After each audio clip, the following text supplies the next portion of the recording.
పాండవులు అరణ్యవాసం చేస్తున్నటువంటి రోజులలో సైంధవుడు తన మిత్రుడైనటువంటి కోటికాస్యుడు అనబడేటటువంటి స్నేహితుడితో కలిసి సాల్వకన్యని చేపట్టడం కోసమని స్వయంవరానికి బయలుదేరి వెడుతూ అరణ్య మార్గంలో వెడుతున్నప్పుడు పాండవులు 5గురు ఏవో ఆహారం పచనం చేయడానికి కావలసినటువంటివి దర్భలు, యజ్ఞం చేయడానికి కావలసిన సంబారాలు సేకరించడం కోసం అరణ్యంలోకి వెళ్ళారు. వాళ్ళు అరణ్యంలోకి వెళ్ళారు అన్న విషయాన్ని గమనించాడు సైంధవుడు. తన మిత్రుడు కోటికాస్యుడితో వెళ్ళిపోతున్నాడు. ఒక్కతే ఉంది ద్రౌపదీదేవి. పర్ణశాల బయటికి వచ్చి నిలబడి ఉన్నది. ఆమెకి రక్షణగా పురోహితుడు ధౌమ్యుడున్నాడు, పరిచారిక ధాత్రీయిక అని ఆమె ఉంది. అంతే, ఇద్దరే ఉన్నారు. సైంధవుడు తన మిత్రుడితో కబురు చేశాడు ద్రౌపదీదేవికి. కోటికాస్యుడు వచ్చి నిలబడినటువంటి వాడు సైంధవుడు రథంలో ఉన్నాడు, అంతటివాడు ఇంతటివాడు అని పొగిడాడు. ఆవిడ బంధుత్వాన్ని స్మరించింది.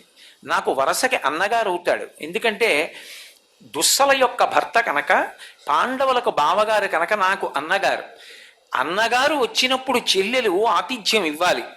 అంతటి వాడు వచ్చాడు, పైగా పాండవులకు బావగారు కనుక తాను ఆతిథ్యం ఇచ్చి పంపి తీరాలి అని పర్ణశాలలోకి రమ్మని ఆహ్వానం పంపింది.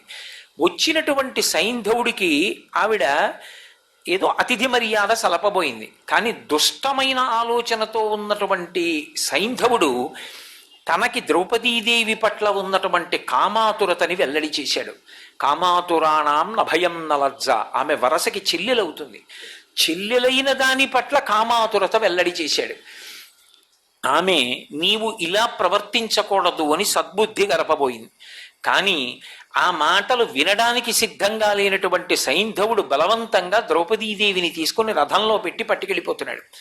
రాజ్యభ్రష్టులై అరణ్యంలో తిరిగే భర్తలు నీకేం సుఖాన్ని ఇస్తారు? నేను దేశాధినాయకుణ్ణి, రాజ్య పరిపాలన చేస్తున్నవాణ్ణి, నన్ను చేపట్టమని రథంలో పెట్టి తీసుకెడుతున్నాడు. పాపం ధౌమ్యుడు వెంటపడ్డాడు, ధాత్రీకి వెంటపడింది, నచ్చ చెప్పే ప్రయత్నం చేసింది, వినలేదు, తీసుకుని వెళ్ళిపోతున్నాడు. ఆ రథంలో పెట్టి తీసుకుని వెళ్ళిపోతుండగా వెంటపడినా కూడా వినకుండా వేగంగా వెళ్ళిపోతుండగా వాళ్ళు చేసేది లేక వెనక్కి వచ్చేశారు. పాండవులు తిరిగి వచ్చారు. ఇలా సైంధవుడు వచ్చి ద్రౌపదీదేవిని అపహరించాడన్న వార్త చెప్పారు. పాండవులు వెంటపడ్డారు. ఆయన భయపడిపోయి ద్రౌపదీదేవిని కిందకి దింపి పారిపోతున్నాడు. పారిపోతున్నప్పుడు భీముడు అర్జునుడు వెంట తరిమారు. అప్పటి వరకు కలిసి వస్తే బాగుందనుకోవడం, వాతావరణం వెనక్కి తిరిగిందంటే పారిపోవడం భీరుల యొక్క లక్షణం, సిద్ధాంతం లేని వాళ్ళ జీవితం. కాబట్టి ఆయన ఏం చేశాడంటే ద్రౌపదీదేవిని కిందకి దింపేసి అక్కడ ఉన్న పొదలలోకి దూరిపోయాడు. వెనక తరువుకొస్తున్నటువంటి భీమార్జునులు ఒడిసి పట్టుకుని కింద పడేసి ఆయన శరీరాన్ని మల్లయుద్ధంలో విశేషంగా నొచ్చేటట్టుగా చేసి ధర్మరాజు గారు చంపద్దన్నాడు. ఎందుకని? చెల్లెలి భర్త బావగారు, చంపవద్దు, చెల్లెలికి వైధవ్యం వస్తుంది, ఒక్కనాటికి మనం ఆ పని చేయకూడదు, చంపకూడదన్నాడు. వెనక అన్నగారి శాసనం ఉంది. కోపాన్ని అణుచుకుని చెక్కులుగా తలంతా గురిగేశాడు. అంటే అంతకన్నా అవమానం ఇంకొకటి లేదు. యాగపశువుని కట్టినట్టు రథంలో కట్టి తీసుకొచ్చి ధర్మరాజు గారి యొక్క కాళ్ళ మీద పడేశాడు. ద్రౌపదీదేవి పకపక నవ్వింది. కోరి పిచ్చివాడా, నేను ఇంతకు ముందు నా భర్తల యొక్క వైభవం చెప్తే అర్థం కాల, ఇంత జరిగాక ఇప్పుడు తెలిసి వచ్చింది. ధర్మరాజు కాళ్ళ మీద పడేస్తే ధర్మరాజు మహా తెలివైన వాడు. 1000 గుద్దులు గుద్దితే కలిగే బాధ కన్నా ఒక్క మాట చేత పాఠం చెప్తాడు. ఆయన అన్నాడు, భీమసేన, వీడికి శిక్ష వేయడం ఎందుకురా? వీడు ఇంద్రియములకు లొంగిపోయినవాడు, సరి అయినటువంటి బుద్ధి లేనటువంటి వాడు, ధృతి లేనివాడు, అల్పుడు, వీడికి శిక్ష ఏమిటి? కట్లు విప్పి వదిలేయండి అన్నాడు. ఆ మాట పొడుచుకు చచ్చిపోయాడు సైంధవుడు. కట్లు విప్పి విడిచిపెట్టారు.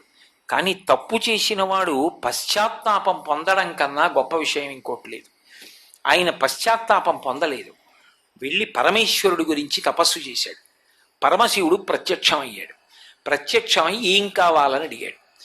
ఆయన అన్నాడు, 5గురు పాండవుల్ని గెలిచే అవకాశం ఇమ్మన్నాడు. శివుడు అన్నాడు, ఎక్కడ ధర్మం ఉంటుందో అక్కడ రక్షణ ఉంటుందని అన్నాను కదూ. పాండవులలో అర్జునుణ్ణి గెలవడం అన్న మాట లేనే లేదు.